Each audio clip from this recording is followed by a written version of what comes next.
Isang 8 taong gulang na bata ang matagumpay na nailigtas matapos muntikang malunod sa baybayin ng barangay Fatima, Tabaco City.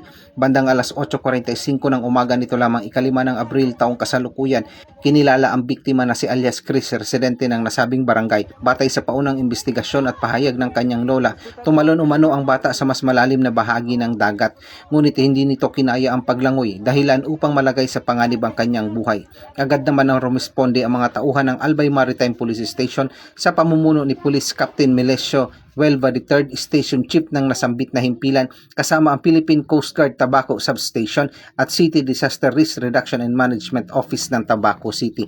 Dahil sa maagap na pagtugon ng mga otoridad na iligtas ang naturang bata at kaagad isinugod sa Siga Memorial Hospital, Tabaco City para sa agarang lunas at masusing medikal na atensyon.